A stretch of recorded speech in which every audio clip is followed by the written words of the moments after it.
7-yard line. That's a great call. Play fake. Plummer will put it up. Throws over the middle. Poole, touchdown. Quick flag.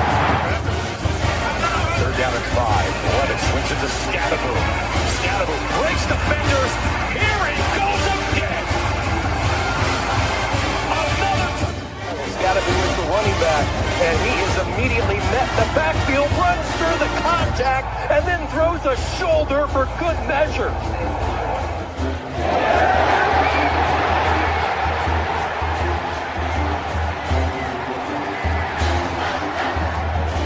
Revenge on this defense here. That is true. High in the air. Right center field. Brandon Compton. Welcome to 2025.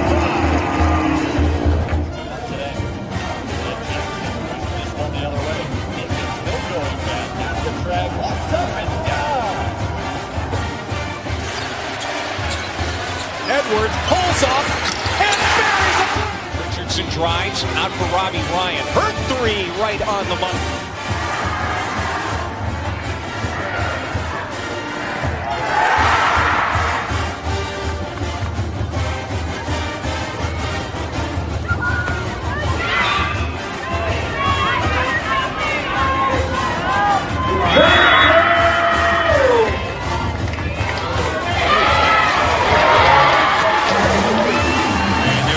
Takes his shot for Darby.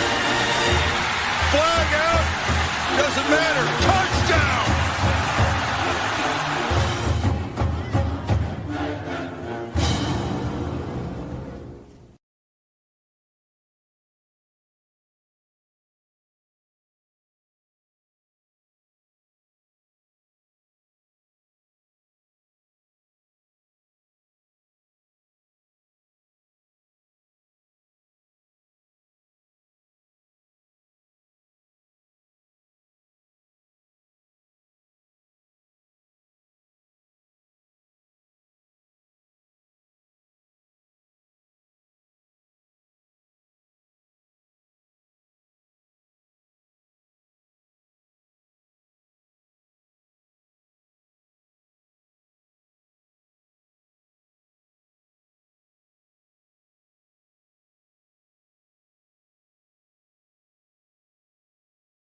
What's the haps, my Pitchfork Lunch peeps? Happy Friday and welcome into, Friday's edition of Pitchfork Lunch. I am Michael Caratonino at Diablo005_ on X, the artist formerly known as the Twitter.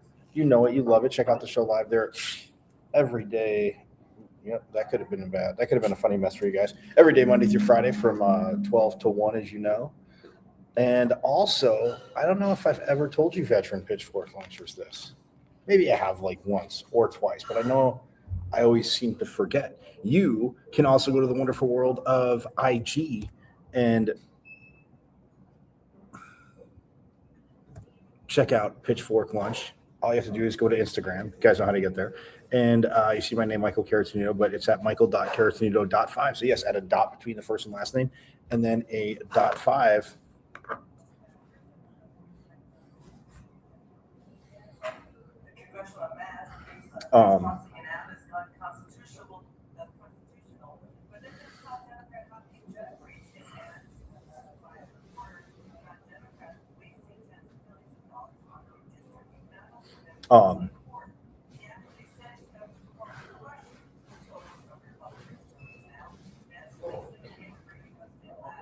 Yes, so you can check it out there. Again, michael.caratonino.5. Pretty easy. Just go to it, yes, like I said, and you can check it out. But last but not least, guys, the YouTube channel, because you have missed a plethora of phenomenal con reviews. And if you're watching live today, you're going to see another one. But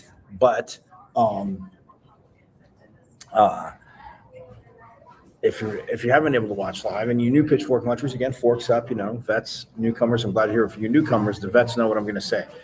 Glad you're here, but shame on you. Where have you been? Because like I said, you have missed a plethora, and they know this, of phenomenal con reviews. Why do we call them con reviews? Because once again, guys, it's an interview, but it's a conversation, getting to know them. And I'm not going to ask the same questions when guests come on, obviously players are different, but coaches, why would they want to come on the show? Even though, yes, we love pumping ASU, and it is Pitchfork Lunch. Obviously, Pat Tillman Friday. Oops, that was cool.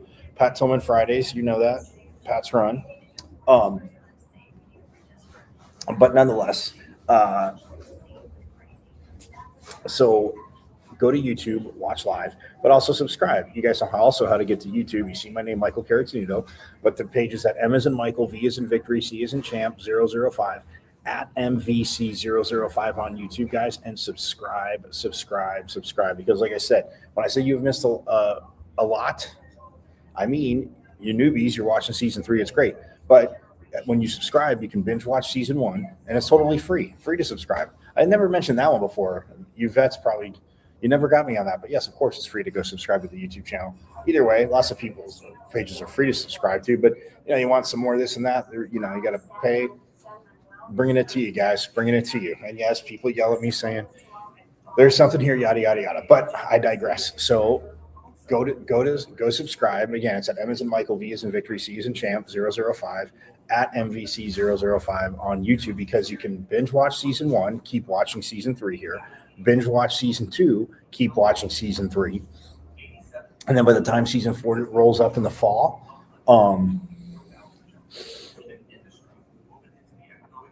by the time season 4 rolls up in the fall, you'll be all caught up. The vets are caught up, but I'm saying the newbies, you'll be all caught up. So looking, again, to bring you more interesting, fun stuff we get from over the summer. Usually it's kind of a soft start at Camp T, but then the daily shows, because I'll just film stuff. I'll record interviews. I might go live with some this year at Camp T. We'll see what happens. We'll see what happens, but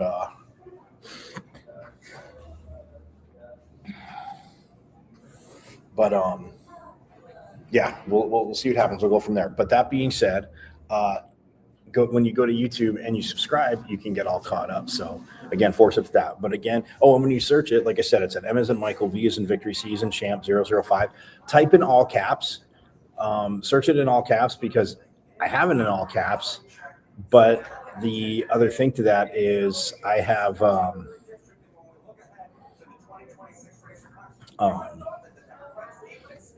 some people told me they searched it in lowercase, just lowercase, which you would think would work, because I don't know. But either way, it didn't for some.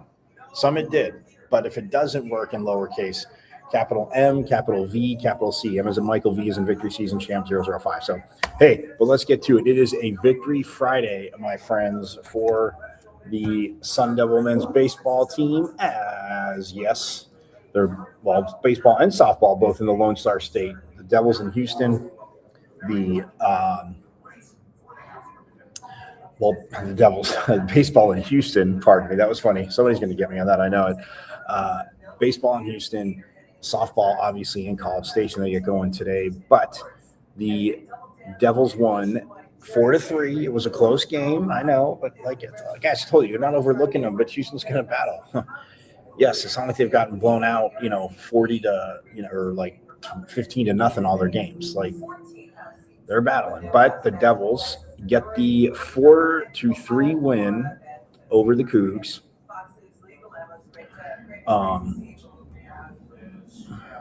And they play today again at 4:30 our time.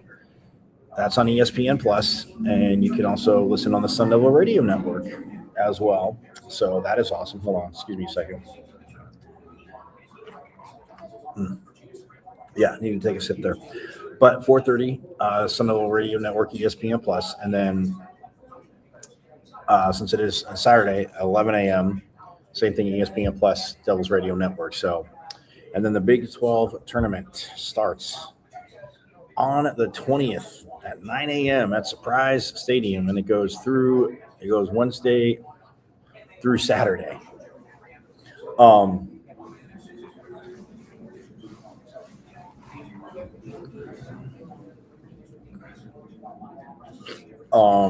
Yeah. So that being said,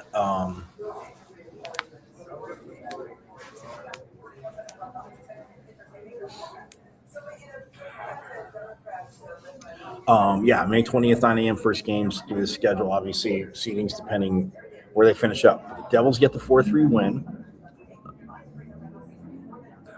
yesterday against Houston. And Landon Hairston and is a semifinalist for the Player of the Year award. And forgive me, I've said the name a million times. I forget. I'm having a blank, and I didn't forget. I'm just having a blank right now who he's saying that for. But Landon Hairston, the semifinals for it. New Contreras and Landon Hairston also a semifinalist for another award. I'll get that to you by the end of the show. Believe me. The names will come back to me. I have it in my notes. I'm trying to, but anyway, that being said,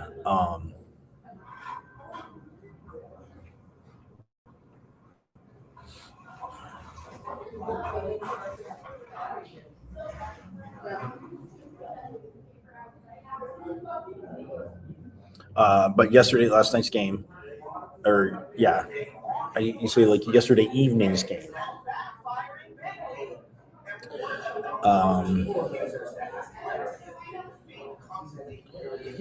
The Devils scored. Well, they opened up the first inning, got one in the third. We're up 2-0. Houston tied up in the bottom of the fifth, made it 2-2. Then the Houston went up 3-2 in the bottom of the seventh. The Devils get 2 in the top of the eighth. Had base runners on. Oh wait, hold on.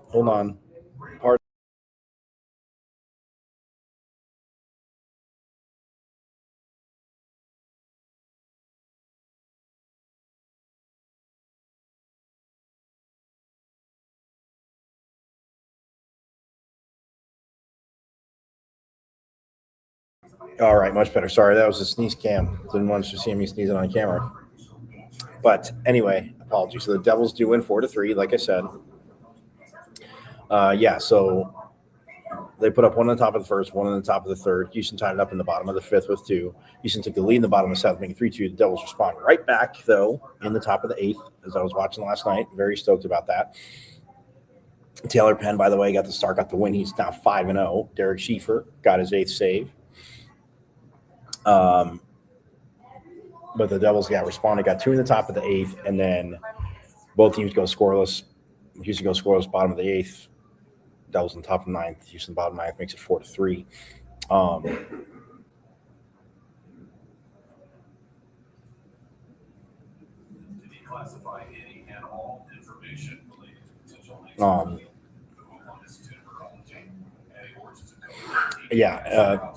Landon, by the way, last night 2 for 4 with a double and he was 2 for 4. He scored 2 runs, had a double, also got walked, but his batting average now at 422. So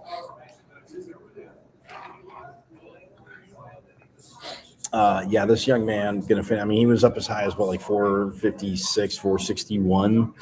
So 422, just crushing it. But yeah, 2 more runs scored last night.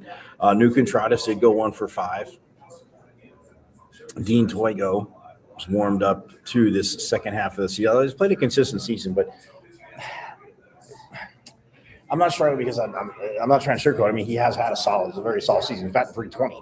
But I'm saying 2 for 4 last night. It's just been seeming like more comfortable. I think more comfortable is the word. Not that personality-wise he always seemed like he was, but that being said, it was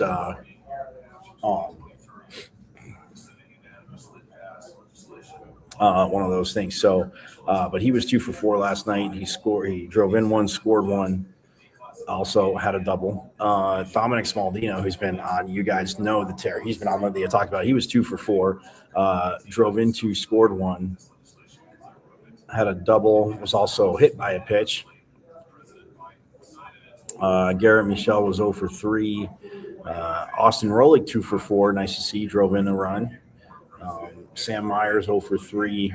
Brody Briggs was 2 for 4 with a double. And then Becca Zavorik 0 for 4 yesterday. But, I mean, again, you look at this team and, actually, Colby Guy got the start. He went 5 innings.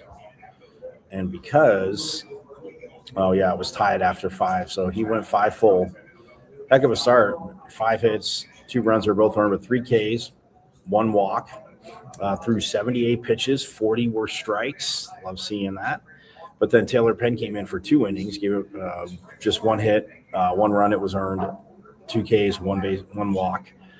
23 total pitches for him. 14 were strikes. 2 innings, 23 pitches. That's damn good. And then Finn Edwards came in for 2/3 of an inning, had 1 strikeout and 2 walks, 16 pitches, 7 more strikes. Sean Fitzpatrick came in for 1/3 of an inning, had a walk, but also they try to double steal with the lefty on first and third, and the runners, the one runner at first base jumped a little too early, and they were calling it out, trying to get the runner from third coming at the same time too. And Fitzpatrick, guys, it was a hell of a play. Chances are I'll show that highlight tomorrow, but nonetheless, it's still a badass play. He stepped back, fired it to home plate.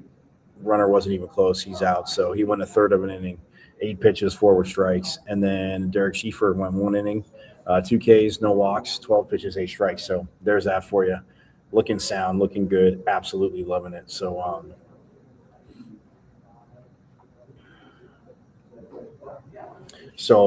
mean, it's one of those things where, for Schieffer, especially relief-wise, some stuff has happened, and they're, like Willie said, after, Oklahoma State here, like on a Saturday night, Schieffer, they just didn't make plays behind him. And there were some defensive issues, but coach is looking at, sees him every day, and he's saying he's pitching well. He pitched well. But, Schieffer comes in, locks it down, and that's that. So very stoked for the Devils, who are now 35-17, 18-10 in conference, have a chance to get 20 conference wins. So that's pretty badass, right? 18-10 in conference, 23-9 at home, 11-5 away, 1-3 on a neutral site. Are they 1-3 on the neutral site now? What did I miss?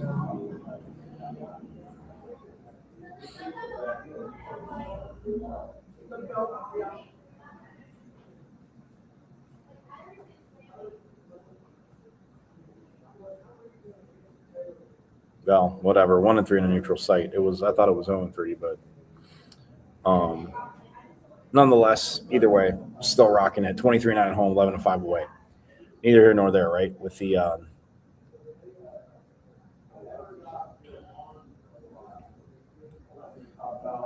but yeah, no long ball. But hey, you know what? Doesn't matter because they were able to get the win. So that is awesome. Men's golf, by the way, I am a slacker because I know obviously covering the women. The women just finished it up fourth. They punched their ticket at the Stanford Regional. But the men are so they at the Big 12 championship they finished 9th. I know I mentioned that, and people say, "Oh, you haven't talked about men's golf." Somebody, and one of them was from the school down south. The other person was not, and they were like, "Hey, man, what's up, man?" I was like, "I know, I'm sorry, not an excuse. Well, man, banning it, but I keep up. I see all this." But they did finish 9th at the Big 12 championship. And now they're at the Columbus Regional, my friends, because, yes, I was in Columbus, Ohio. And they start Monday. Yeah, they start Monday through Wednesday. So we'll have live updates with that, live scoring. Everything will be absolutely awesome, the Columbus Regional. And then, let's see. Who is in the regional with them? Let's see. Oh, I will tell you. And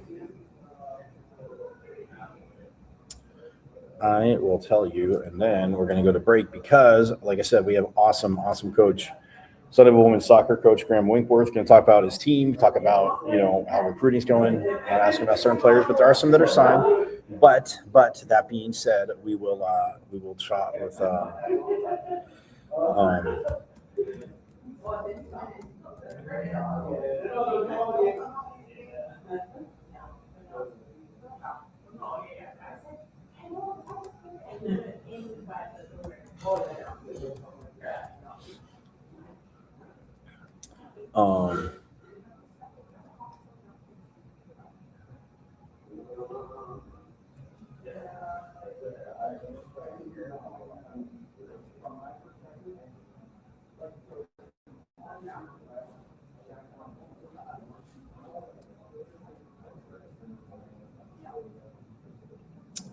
Let us see.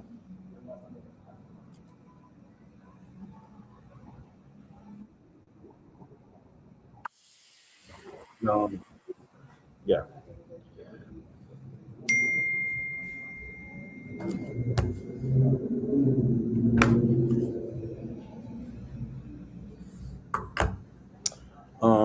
We'll get that in a second. I'm actually going to go to break. I got to work on something with.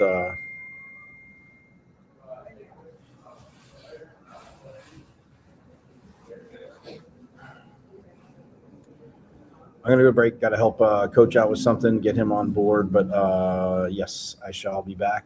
We'll have more Pitchfork Lunch. We'll have coach. We'll talk World Cup. We'll talk his team. All that good stuff coming up here on Pitchfork Lunch.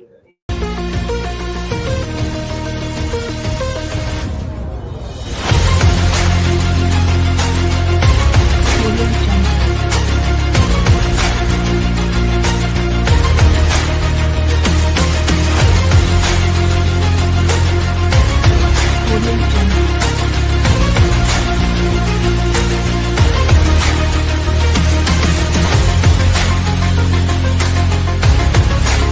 Jungle.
Audio Jungle.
Welcome back here to Pitchfork Lunch. Yes, I am Michael Caratino at Diablo005 _ on X, ours formerly known as the Twitter.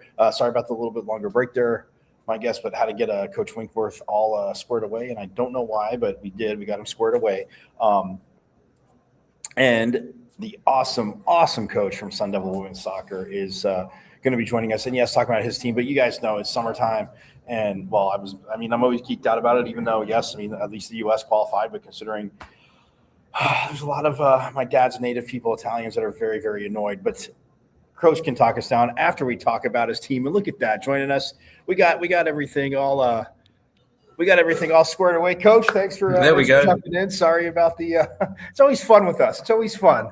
I couldn't find it. It was in my wrong email box. That's okay. Weird. Yeah, because technology, man. That's all I can say is technology. It always gets us somehow. But all right, so let's talk about that. Coming off a fun season. I've seen your athletes, other places. I know obviously quite a few of them just graduated, so I know that's always fun for you, and always, of course, a little tough as they you want to see great things, but they're moving on. But how recruiting seems has gone pretty well, man. A lot of people talking to me, seeing what you're putting up. Obviously hitting the international waters. So, how good has recruiting gone? And I know obviously it's always still going on, so I can't ask who you're looking at. But for the ones that have signed, how's it looking, Coach? Yeah, we'll look very different. We'll be very young, but I'm very excited about it. We obviously lost a bunch to graduation, and some have gone on to the professional ranks. So I'm proud of what their efforts are. But yeah, new team. In goal, obviously, Paulina graduating. We've managed to bring in a couple of new goalkeepers, one of which has represented the United States at the youth national team level. So we're excited for her. And then and one at the Dutch national team level. So should be good competition with the three of them. And then the back line will be very different. Lucy Fazakali is the only starter that's returning. So we'll be very, very young. But we've added some good players. I'm really excited. Probably be a little bit more athletic defensively than we've been in recent years. But excited for that.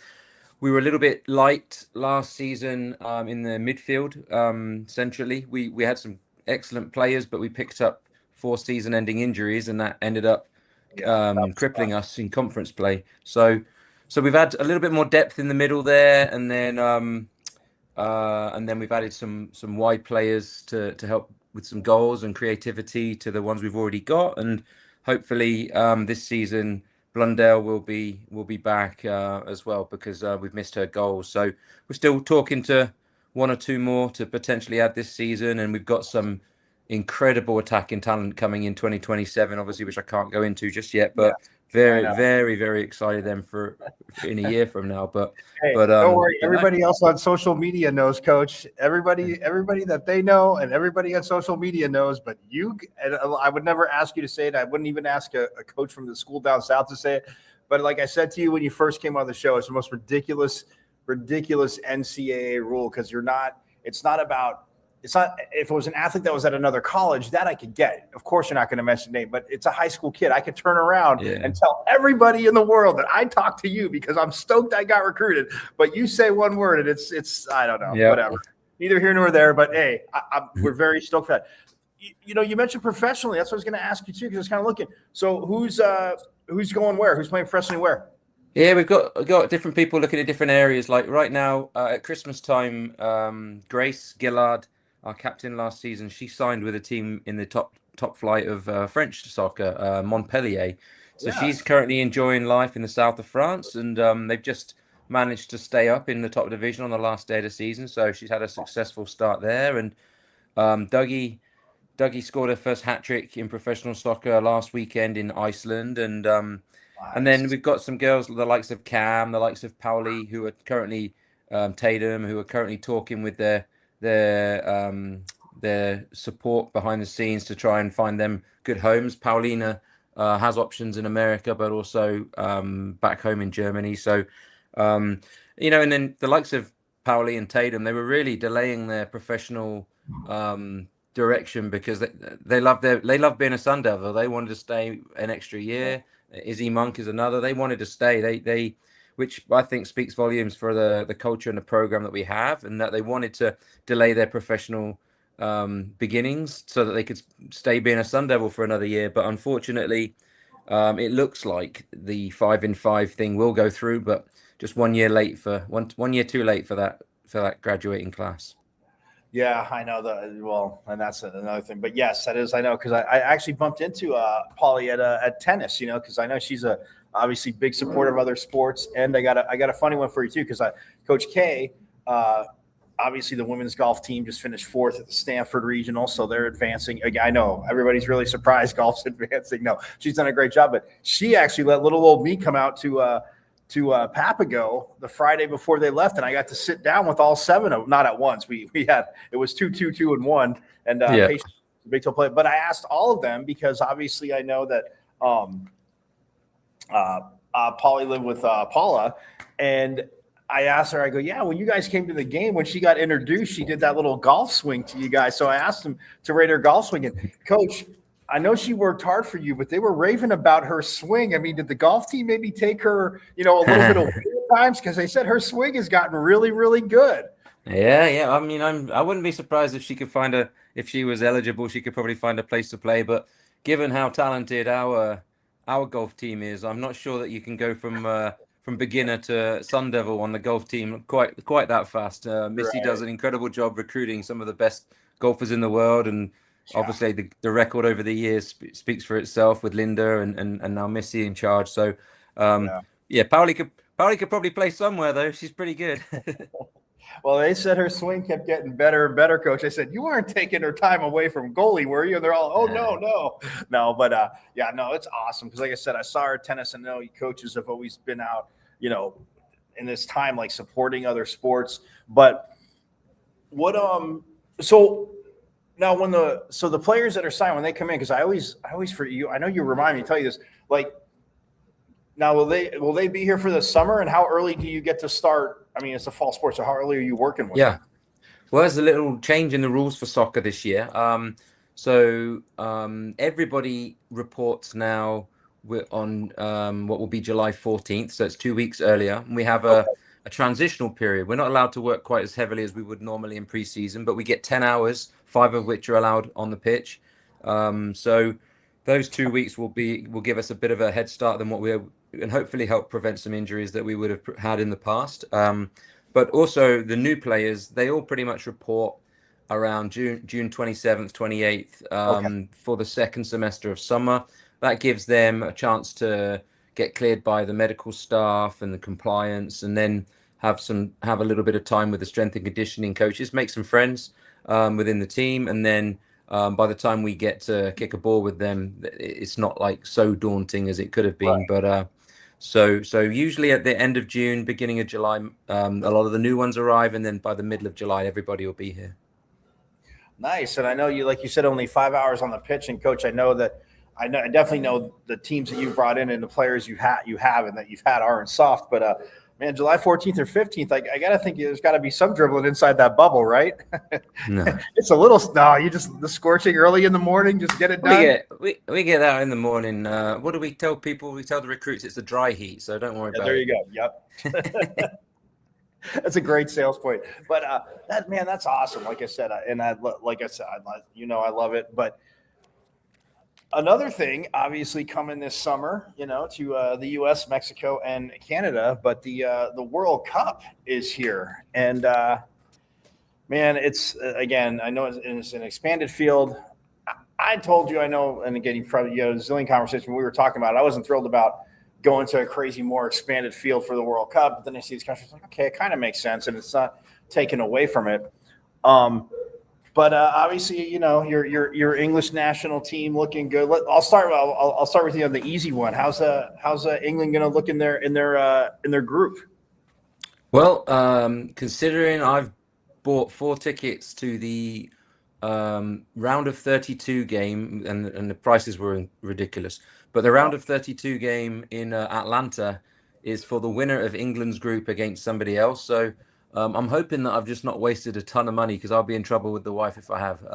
So I'm hoping they win the group. The first game against Croatia will be a tough one. But on paper we've got a great group, and we've got a strong coach. Even though I wish He might have been English, but we got a strong coach, and we got a great team. And so I think we're the favourites for the group, and hopefully I'll be watching England in Atlanta in the round of 32. See, you got to manifest it, Coach. I mean, I'm with you. I know you like you said, your wife will probably give you a very hard time, but at the same time, like, yeah, they've, like I said, I mean, it's a great time, but splitting it between three countries, because I want to ask you, okay, you know what? We'll get back to match because splitting it between three, but for the next one, did you see that it's like literally like it's like multi-continental 2030 for the 100 years, because they're like, it's going to be like, it'll start like south, this and that. I know the final's going to be, I think in Spain, if I remember, but man, it is a hell of a way to celebrate the 100th, but I mean, in this day and age, look, I get it. Things aren't cheap, like you just said, but man, that's asking some fans to, to get like trek back and forth. And not every team's, I get you're going to play all your group stage if you're in South America first, or if, wherever you are, you'll play all your group there. They're obviously not going to fly back and forth. That's just unfair to obviously forget the fans at that point, but the players and obviously conditioning and stuff like that. But man, what are your thoughts on that? I mean, it is pretty awesome. It's a good idea, but that's just tough. Yeah, I'm a traditionalist, so I'm not a big fan of the expansion. I think that there's going to be some blowout games, much like in the Women's World Cup in the early rounds, which I'm not a fan of. And then I'm also not a fan for the reasons you just said, like with the finances. I mean, I don't like the ticket prices are ridiculous this year. The travel in future years to go from continent to continent. I mean, everyone's probably that follows soccer has got their favorite World Cup growing up. Mine would have been 1990 in Italy, and so I'm a traditionalist in that sense. And so no, I'm not a fan of all the travel. I'm not a fan of the expansion. And I'm certainly not a fan of the 25-minute halftime show in the final. When that's not soccer. We're Americanizing the world sport a little bit there. And much as I love Shakira, I'm happy to watch her after the game rather than at halftime. 150% agree. Like, yeah, with that. Because and I get it. Like, it cracks me up because you can tell it's an American thing. Because I don't know if I ever said, because I remember when the '94 World Cup was here, and I remember like reports coming out, and I was like so stoked in high school. I'm like, oh, Italy's gonna be here, and I wish England was. in 94, yeah, exactly. In '94 when they were here, but I just remember reading stuff, and like it didn't get too much pub, of course, in the American press, but like somebody had leaked from FIFA because, of course, they want to make the Americans, look like they're ridiculous, but when initially talked about hosting, seeing like obviously like how it went over, always goes over in Europe, and the people you're going to bring in and the money.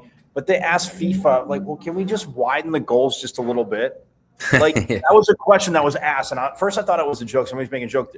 And talking around as I got older to a few people, they literally asked them. And FIFA looked at them and said, I'm sorry, we've been around for how long? How dumb are you? Like, like no. But the longer halftime show, I was just like, come on, man, you can't do that. No, like it's crazy, it's ridiculous. And they're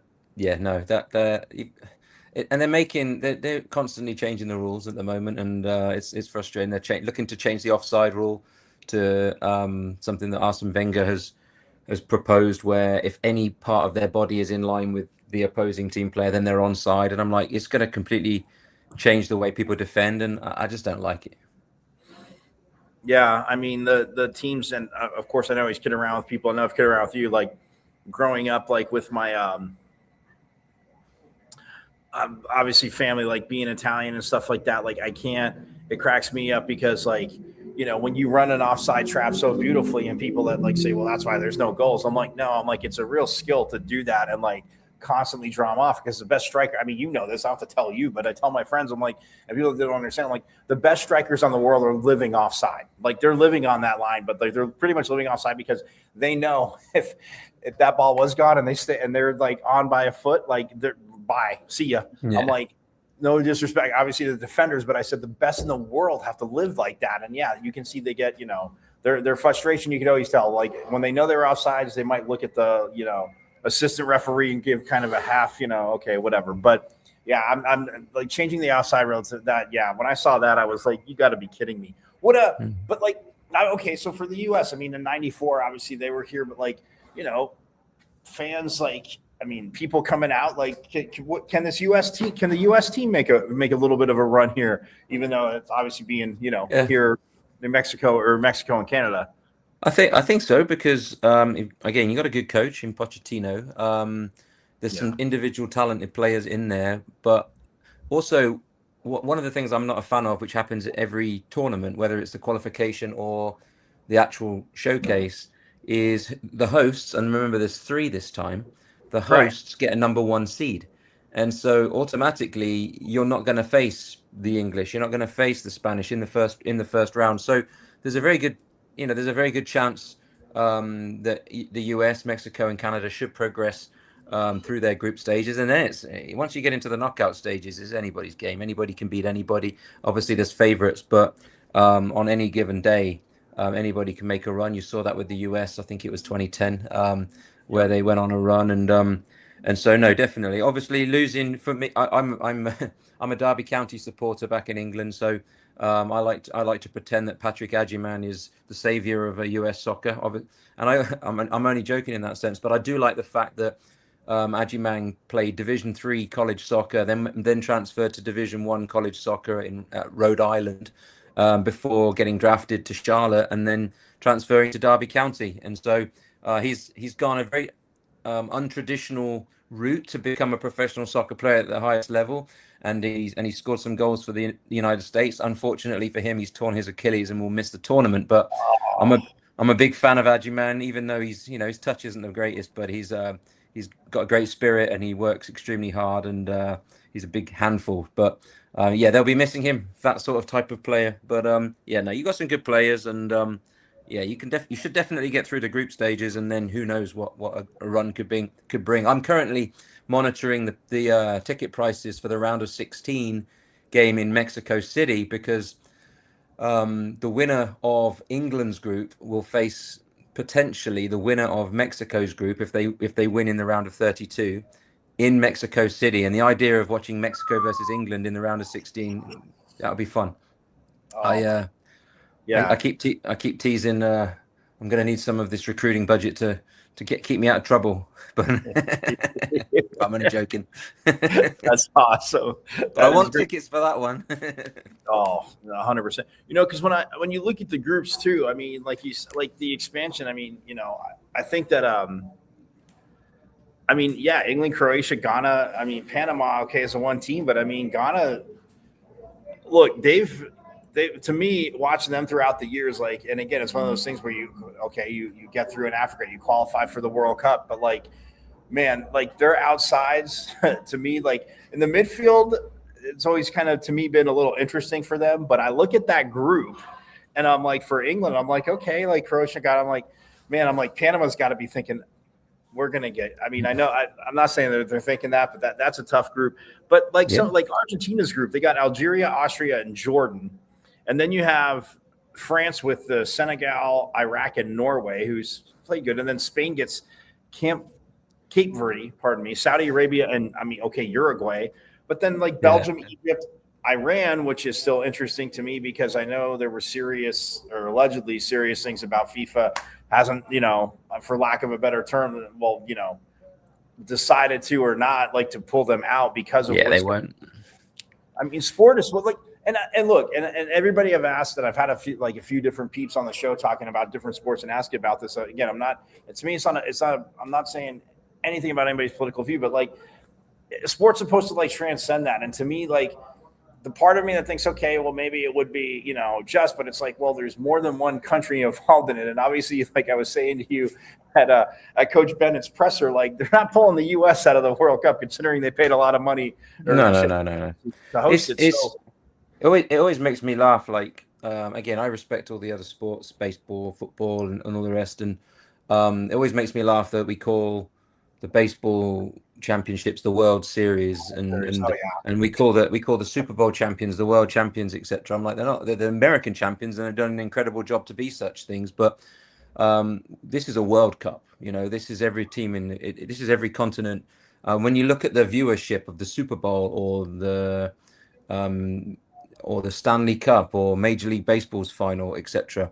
If you combine all of the number of people that watch all of the NBA finals, if you combine the NBA, the Super Bowl, the baseball, the hockey, the NWM, you combine them all, and then the viewership for all of those finals combined, and it's a small fraction of how many people will watch the World Cup and the World Cup final. And I've said that for years, because people say, I'm like, oh, it's the most watched sport in the world. Like, well, and I love people that came back at me and said, to prove my point, coach, like they would say like, oh, well, yeah, I mean, look at all the countries that watch or that they watch. And I said, yeah, but here's what you're forgetting. Like a lot of people, like you said, with the World Series, to me, with the American cloud, like obviously loving the World Cup, as you know, but the Stanley Cup playoffs in hockey, those are the best playoffs in American sports. But like if a team's not in it outside of the Super Bowl becoming a corporate event, and most people like, yeah, they're there watching the game, there's eyes on it, but most people, the casual fan, just cares about the commercials. But I used to say to people, like, the World Cup final, even if their country's not in it, I go, it's the rest of it's peanuts. I go, yeah, you can check that, and you can have a market. Just look at Mexico. Mexico have just cancelled. Mexico's just cancelled their last 6 weeks of school for the World Cup. Now they're trying to claim, it's because of the climate and the weather, et cetera, but they've never done it before. And we have the same weather every year, and so for the World Cup, Mexico's schools are shutting down 6 weeks early. I'm like, this is a massive event. And I remember my first memory of World Cup. The reason I'm shaped as an obsessed soccer fan and coach as I am is because of a specific moment in the Mexican World Cup in 1986. And everything evolves around that one moment in my life. And it was when Maradona punched the ball in the goal. The hand of God. The hand of God, hand of something. I've got a few words for it. But that moment changed my life. And Peter Shilton, the goalkeeper in that moment, had this silver shirt on, and I've actually borrowed that shirt for a week, because I saw the person that he was giving it to, and I offered my car to the person for that shirt. I mean, my life evolves around that moment, and it's nuts. He joined Derby County. That's the reason I'm a Derby County fan.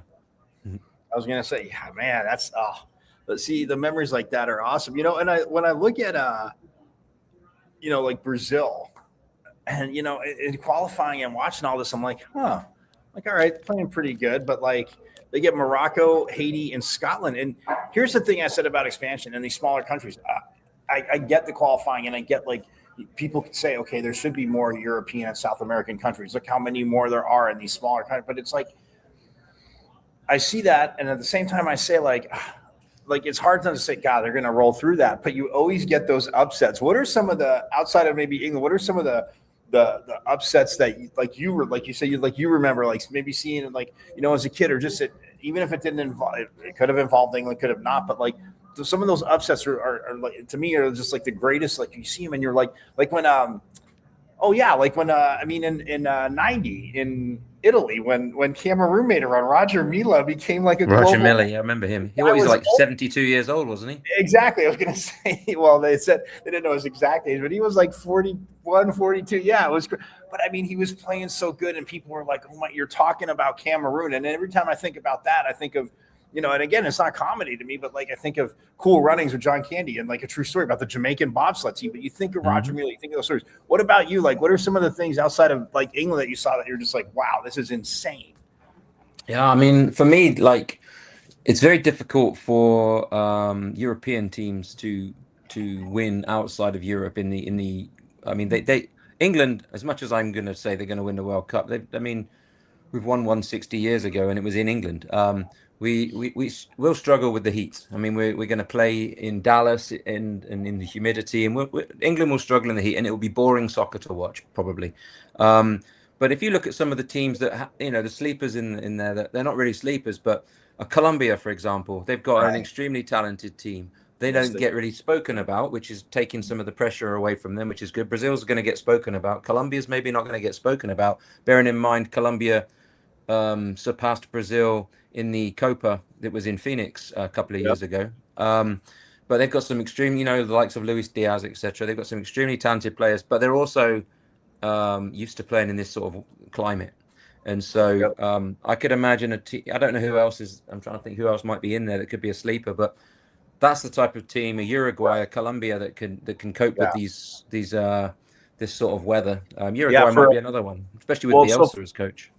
Oh, absolutely. And it's so funny you just said Colombia, because I was just that was going to be my next question. Like, obviously, Ronaldo playing in another World Cup, and I mean, Messi as well. It's just insane. But like that I say that because that Portugal-Colombia matchup, that's like when I looked at the group stages, obviously with, no Italy, I'm like, I cannot wait for this Portugal-Colombia matchup. Yeah, I mean, but they're obviously going to finish. I think it's obvious they're going to finish 1-2 with Congo and Uzbekistan, and so and again, there's going to be some weaker. There's a chances one of Congo or Uzbekistan could get through. I think there's 8 of 12 third place teams go into the next round as well. I think there's quite a few third place teams going through. So again, part of the expansion, but. No, it's going to be interesting. I do think Colombia Portugal is one of the showcase games though for the group stages, because there's obviously England Croatia. I'm looking at it right now. I don't think there's anybody. France Norway. You've got the likes of Haaland and playing against France there, but France are going to be heavy favourites. Spain Uruguay would be another another great one. Outside of that. I'm looking, and I don't, maybe the US games, but maybe the Turkey one, and I've got some too is Argentina real quick and Algeria, coach, just because Algeria in the last, it was in Qatar, like, and I get it, it was in the winter, whatever, that whole thing was a mess, and I know I talked to you about that. We're not going down that rabbit hole, but Algeria, yeah, but be a good Algeria, game. That kid to me, that like, and I'm not saying, and people say, well, you're saying they're beat them. I'm like, I'm not going to be surprised if they beat them. That would be a game I would literally not that I bet, but I would literally stay away from, just due to the fact. It's kind of like if you think back, I think it was 1990. If you think back, like Argentina lost to Cameroon in the first round with Miller playing, and it's that type of game. It's a banana skin, and I think Argentina will come through it, but at the same time, that there are going to be some errors from some teams somewhere in those group stages, and that is definitely a banana skin for Argentina. Yeah, I look at like you said, you mentioned Spain, Uruguay. For Belgium, Egypt, Iran, New Zealand, let me ask you this as a coach, because I get sick and tired when people say, that team won, or it's always an excuse if this underdog wins or they overlooked them, but at that level, like you said, if you're that top seed and you see some of these countries who are just making their, might be making their first World Cup debut, or they haven't been in one in 20, 30, 40 years, whatever. How hard, from a coaching standpoint, obviously you got to have the feel of your team, but how hard is it for those dominant teams that maybe, had a little bit tougher qualifying to look at their group and be like, we're going to kill them. I think the occasion will get rid of some of that, because once you're playing in the World Cup, you don't really tend to take anybody lightly, and you'd be silly to as well, because there's maybe one or two teams in there. I can't imagine. I don't mean to be disrespectful to the likes of Cape Verde against Spain, but that would be a game I'm like, you could put Spain's 5th team out and they should come through that.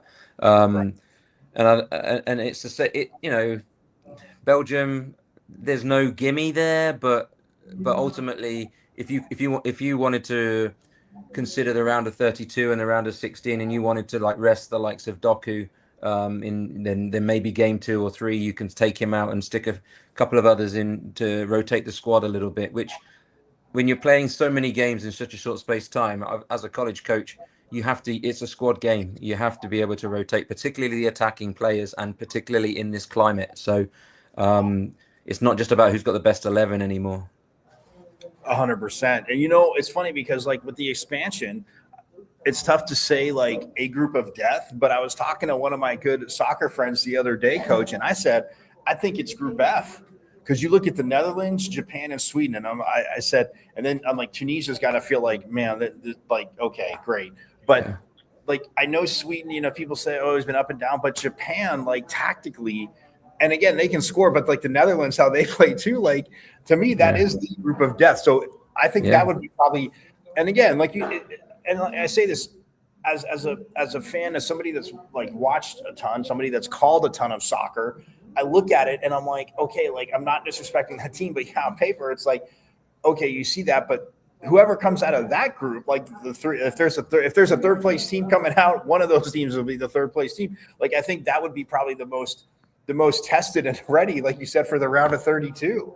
Yeah, it does make a difference, I think, in all sports. I mean, how many? I don't know the answer to this, but I'm pretty sure I'm heading in the right direction. But how many of the teams that get a bye in the first round of the college football playoffs actually win the next game? There's so many teams. There's so many teams that have to play. Yeah, you're right, because like when ASU went the first year of the 12, all four of the teams that had the bye did not win the next week. There's the great example then, and so I think there's something to be said to having that momentum, and for sure. I mean, you don't want to overplay. You don't want to play too many games, and that's something that's been a topic in soccer lately. Like because the men's are looking like they're going to get approved for a year-round collegiate soccer model. They're going to play in the fall and spring, which I'd personally love if it would go in that direction for the women as well. But they play one game a week instead of two or three games a week at times, and so because the problem with playing is so many games in such a short space of time is that if somebody picks up even an ankle sprain, they can miss 6 games, and it's a lot in such a short space. And spreading the games out and trying to avoid clashing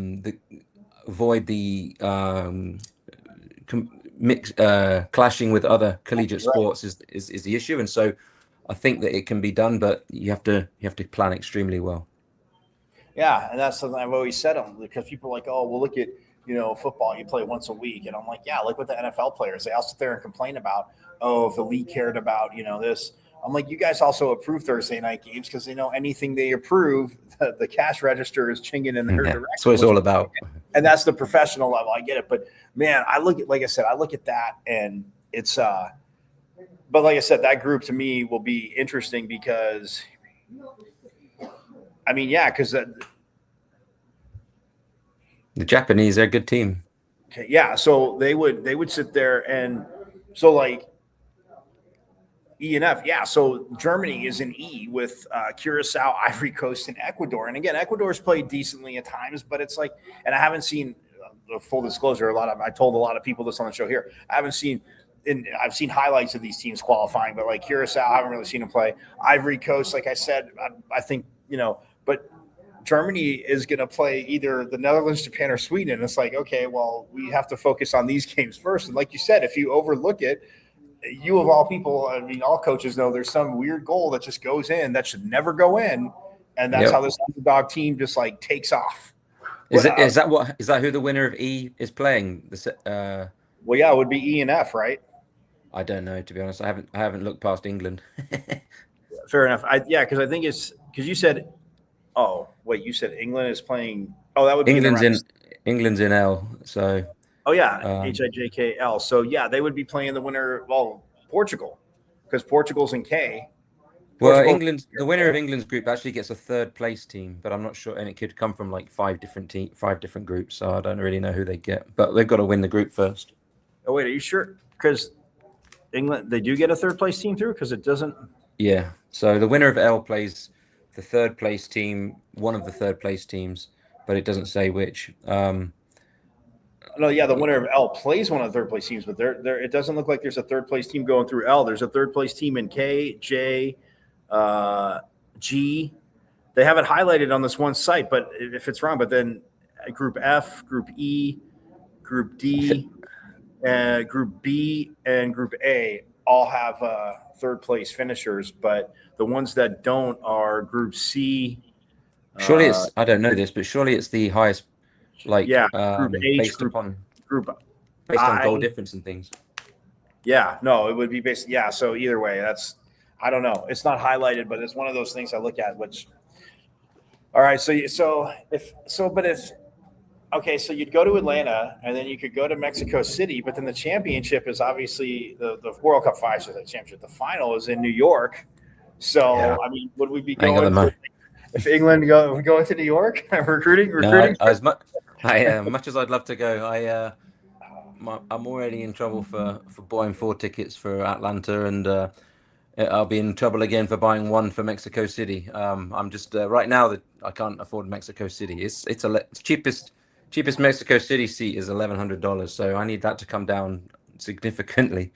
But if Mexico loses a game, then they're going to come down because there's a good chance Mexico wouldn't win their group, and if that's the case, then the prices would come down for the Mexico City round of 16. That probably wouldn't involve them. But saying that, the event wouldn't be the same without Mexico City. I know it's a little bit. It might be a little bit of a drive, but it might be cheaper round trip, even gas wise. $1,100, you could drive down to Mexico City. Yeah, no, thank you. My car's not got any air conditioning at the moment. That's not happening. I can't say we all. I've been down that road, and it's tons of fun when it happened. Mine happened in the middle of July 2 years ago. Happened beginning of July 2 years ago, and that was really, really a lot of fun. But all right, so you got England winning. Who's England playing in the final then? I don't know how the bracket works, so I don't really know who would be on in their direction. So I know that we'd have we'd have Mexico's group in the round of.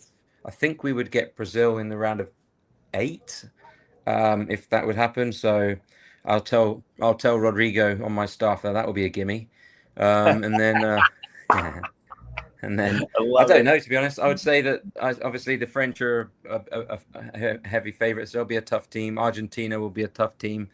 Like I say, Colombia is my sort of less traditional team to make a run. France, Colombia, Argentina. They would probably be my. Yeah, I'm gonna say. Or maybe the Spanish, but I'd say France, Colombia, Argentina, or Spain. All right, I like that. I was gonna go with, since there's obviously no Italy, and I have obviously no. I would like to see. I would the 2 that I said I would like to. I would like to see would be either I'd like to see the I had the Netherlands and Mexico in one. Yeah. It's filled out. I just drew because that one I drew out of a hat randomly. So the Netherlands and Mexico would win me the most. But I think I'm with you. I would love to see an England-Germany matchup, or of course another England-Argentina matchup. Because as long as it doesn't go to penalties, I'm all right. Well, hey, believe me, you're trying to make me cry, because when Italy missed the first penalty in the playoff, I was like, they're done, and everybody's like, why are you so negative when it comes to this? I go, it's not a scientific statistical fact with any other country, but when Italy gets into PKs, if they miss the first one, they lose, and he just airmailed it, and I'm like, yep, they're gonna lose. And well, I'm still crying from, what was it, 2021? No, the European Championship 20. Yeah, well, it was supposed to be 2020 because of COVID. 2021. Yeah. I still love it. I wasn't crying. I was enjoying it. But I bet you were. I was at the England semi-finals. No way. Yeah, England-Denmark semi-finals, and then awesome. I was in. Then I went. Then I was in hospital with desert. What's it called? Fever. What do you call Valley that? fever. Valley fever. Yeah, I had valley fever, but the English didn't know what was going on with me because we don't have valley fever in England.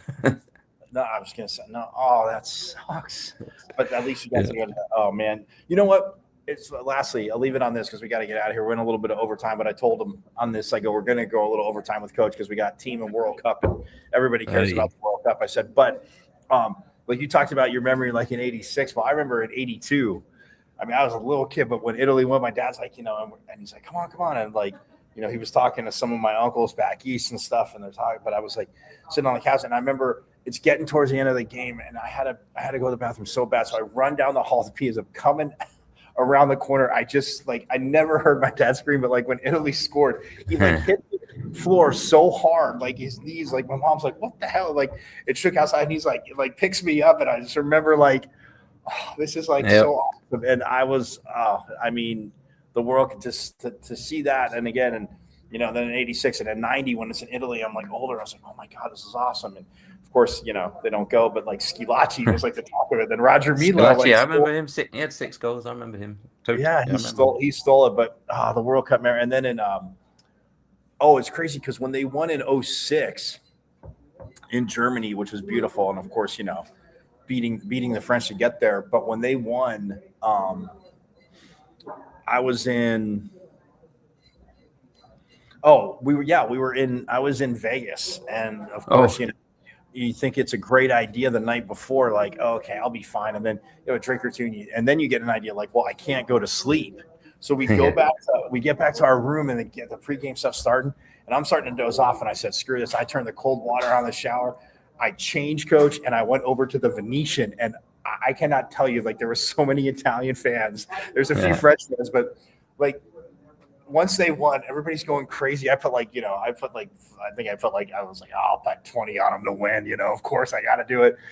But there was an Italian guy, literally, like it's brought me back to being a kid. Like I'm walking out, and my friends come and meet me. They're like, oh my god, we're walking towards New York, and he sees my shirt, and there's like, he just looks at me. He comes up and he's like, oh, and he's like telling me in Italian. He's like, oh, this is the greatest. I should have been in Germany, and like my kids were here. Like, this is the team. My friends were like, oh my god. I go, guys, like you just said in the beginning. I'm like, you don't understand. I go, yeah, people get fanatical and people say, soccer. I go, but the true love and passion of it, I go, that's where it comes from. Because as a kid, you have that moment where your team loses, and it's funny because I say to my friends, go ask any English fan not to start a fight. Ask them how they feel about Argentina.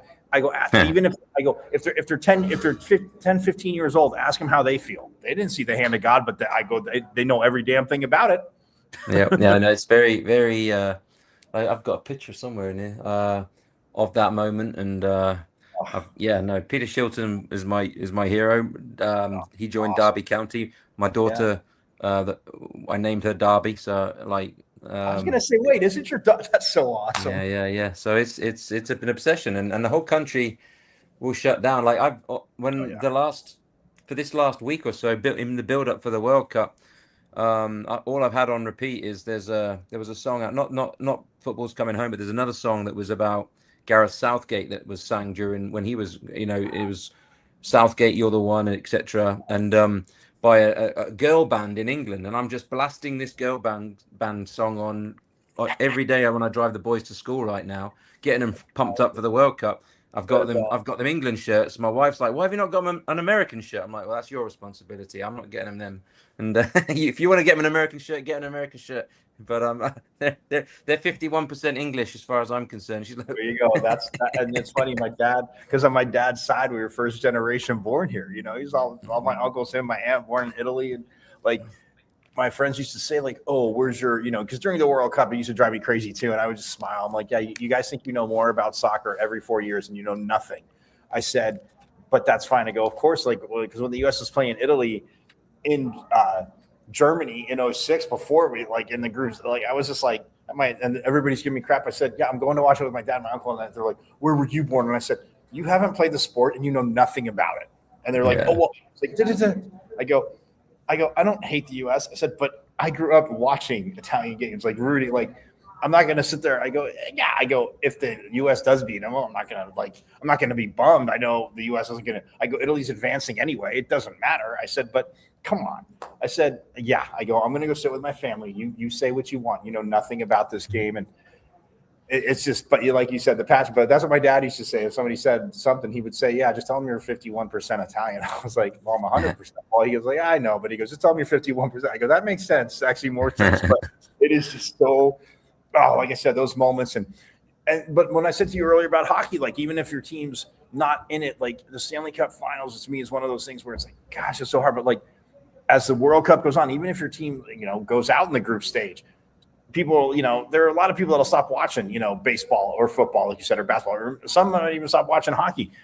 But you don't stop watching the World Cup. Like, you're watching these, like, yeah. As much as we kid around, we get Italian, like, oh, I can't stand the French, but like, I'm like, of course, in Qatar, I was rooting for Argentina, but they're like, oh, did you wake up? I'm like, yeah, I was up at like 4. I set my alarm and I laid in bed for the first, like, all pregame I could hear it. Then I'm like, all right, I gotta like wake up. And I sat up and I watched that game, and I'm like, come on, Argentina. I'm like, I guess in my heart, I kind of like to see, like, since Italy's not there, but I mean, to me, it would be cool to see, like, if Portugal won one, because I mean, Messi won, and I know people like to argue, and like, when I interviewed Cam in this season, she had a great answer. She's like, I'm more of a Ronaldo fan.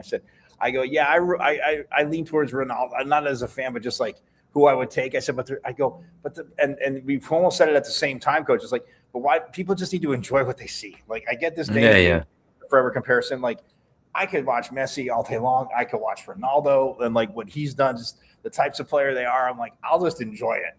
But I the debates and everything, and just being in these countries. Like, I was in Germany the winter after. Lastly, I know I said before. Lastly, I leave this. I was in Germany, like, from 06 to 07, and like just still the energy of the World Cup from the summer before. And I met. You remember the German defender Metzeler?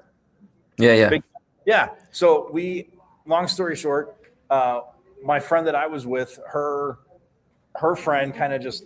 We were in Berlin and we're watching fireworks, but the fireworks and everything like set the alarm on the building, so doors kept opening. So we just walked into this party. We were supposed to pay like allegedly like anywhere from like $200 to $300 was the chance to be in, but we just walked in for free after midnight.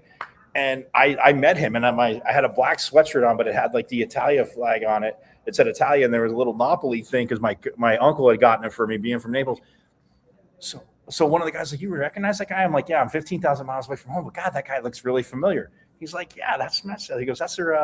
I'm like, that's their left back. And so we kind of make our way over, and I'd like take it. And he saw my shirt. He goes, Italian, huh? And I said, you guys played a hell of a World Cup, though. And he said something in German. I'm like, yeah, I don't speak German. And he goes, Naples. Like, my dad. He goes, oh. He told me, he goes, hey, don't tell anybody else this. He goes, you're not media, are you? I go, well, kind of, but not here. And he goes, yeah, I'd go play. And he goes, I love going to Naples. And he's like, because I guess I was happy for the people there. And I go, hey, look, that was the best game of the World Cup. And I said, hey, at least but everybody in Germany became Italy fans because nobody wants France to win. Can't we just celebrate that? 100%. But yeah, like I said, it was just awesome. So, all right. Well, if England gets to the finals, I'll when England gets to the finals, you're right. You'll be my first coach guest before the season starts. How about that? Even if they don't after the World Cup. Oh, because we're going to have to talk about the under-20 World Cup coming up after that too. Well, we may have a lot to talk about with that. That's something that I don't know if you've seen our schedule, but we've got an incredible schedule that's just been announced in our non-conference home games, including Texas, LSU, and North Carolina. Yep, I saw that. But we've also got about 5 players that are shortlisted for the Under-20 World Cup, which is right in the middle of our season. So We'll see. Yeah, could impact us major. Like I told, and I said it because after I saw you and you mentioned that, and I said I was going to have you on the show. I said I think Monday I said Monday on the show. I said the cool thing is they have a very badass schedule. I said the other cool thing is they have some players that might be in the Under-20 World Cup, which is awesome because you want that, but not at that time of the season. No, not really. But it is what it is. We're proud of the girls. Well, hey, the 5 for 5. Maybe you can borrow Cam and Pally and get some people back. That'd be nice. Well, Coach, hey, enjoy the rest of your Friday. Like I said, I appreciate it. Thanks for having me. Absolutely. I look forward to obviously the season, but like the World Cup and seeing. You got to put up some good pictures and a picture here and there. I don't need a ton, but some good pictures from when you're in Atlanta watching them play Mexico. So that'll be absolutely awesome. Will do. Awesome. Thanks, Coach. Appreciate it. All right. Take care. He is so awesome, man. I mean, Coach Winkworth is the best, absolute best. Like how could you not want to play for him? I know I say that about every ASU coach, but again, you hear it, passion. It is a sport, recruiting. You can see that, all that good stuff. Pitchfork Launchers. Hey, thanks for sticking around for the overtime. Again, do not forget softball. Like I said, to start the show, they are regionals, and the College Station Regionals, Texas A&M hosting. We all know this. For your 41-16 team.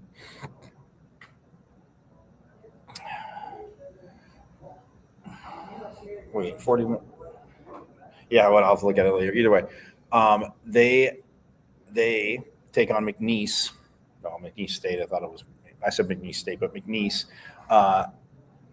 in 4 minutes on ESPN Plus. So yeah, that is going to get going. We went a little long with Coach, but again, it's awesome going along with Coach. Again, conversations. He's got a very talented team coming in. Like you said, the 27s, which you can't.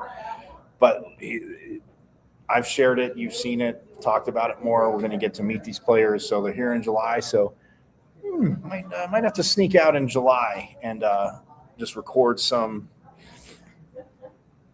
interviews so we can get to know these players. But softball, McNeese, 1:30 p.m. Kenzie Brown on the mound or in the circle is what you need to know. And they're going to get it kicked off. So very, very shortly here. I'm going to get out of here. You guys, look, have a phenomenal rest or phenomenal weekend. Again, Devils 1:30 today. Depending on what they do today, they'll either play because the two winners will play later. So they would have to play. So whoever Tournament Central. Let me see. Let me see if I can.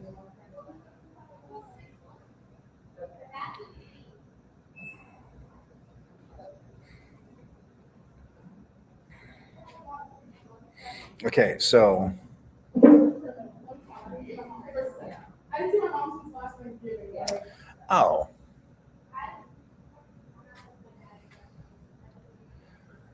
well, Texas A&M beat UConn 17-3 in 5 innings. That was on ESPN2. That was at 1. I want to say our time, then I guess it's because it wouldn't, obviously it's 1:29 now. So yes, so 11 a.m. And so then 1:45, ASU is a home team. We're taking on McNeese, who's the visitor. That's on ESPN Plus. So game 3 tomorrow at 2 p.m. So whoever wins this game, the Devils win this game, they would take on A&M at 2 p.m. And then UConn would take on the winner or the loser of ASU McNeese. So, hey, look, it's an all ASU show. UConn will be taking on McNeese. A&M will be taking on ASU. ASU is locked in, and they have to play it. I'm not the one playing or coaching. I'm not having the but that'll be at 4:30 tomorrow. So then the loser of game 3, right, would play the winner of game 4. That's an elimination game. So the loser of Texas A&M ASU would play the winner of McNeese UConn, and then would advance. And then Sunday, first game would be at 2 p.m. The game 3 winner versus the game 5 winner. And then game 3 versus game 5, if necessary, would be at 4:30 because, again, double elimination. So, now, A&M already won. ASU about to throw first pitch in about 15 minutes. So I'm going to get out of here. Like I said, you guys have a phenomenal rest of your Friday and have a phenomenal weekend, as you know. But yeah, baseball again today. They will be taking on Houston in game 2 because it's Thursday, Friday, Saturday, second last weekend of the series and all that good stuff. And then we have baseball tomorrow at 11. So there's that. Forks up, shout out to track and field, who has day 2 of the Big 12s down in Tucson, rocking it. A full wrap-up of that on Monday as well. So, yeah, golf's going to get started on Monday, and we'll be talking softball Monday, seeing where they're what's happening for Super Regional. So let's go. Forks up. Put the positive out there in the universe, just like we did with I always do, but obviously with golf. Their talent speaks volumes, but that's that. So have a phenomenal rest of your Friday and a phenomenal weekend, my friends.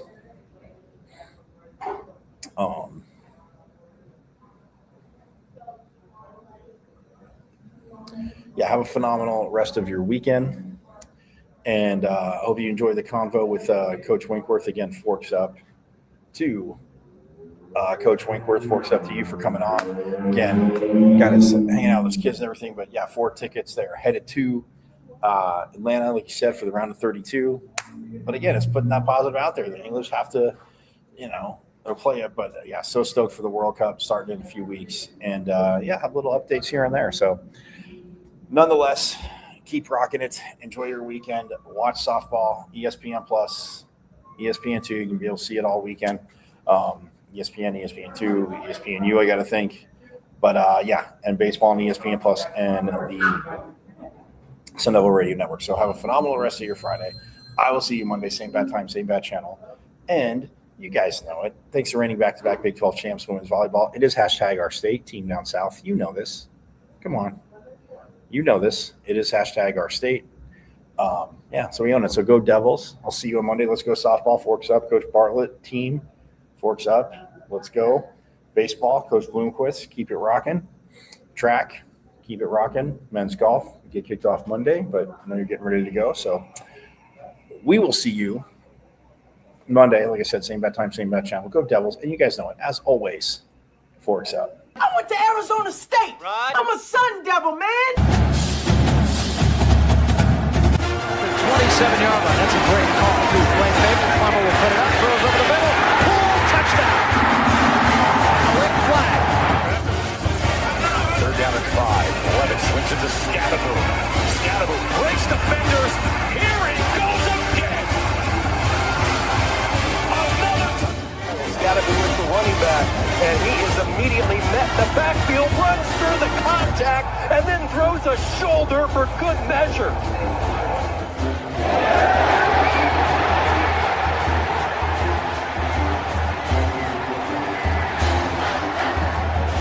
Revenge on this defense here. That is true. High in the air. Right center field. Brandon Compton. Welcome to 2025. This one the other way. Still going back. That's the drag. Walks up and down.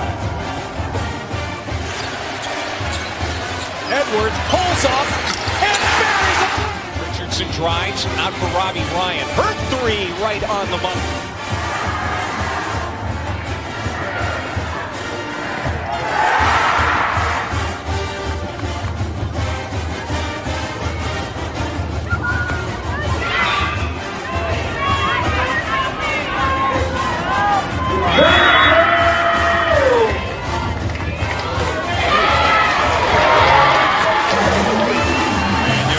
Takes his shot for Darby.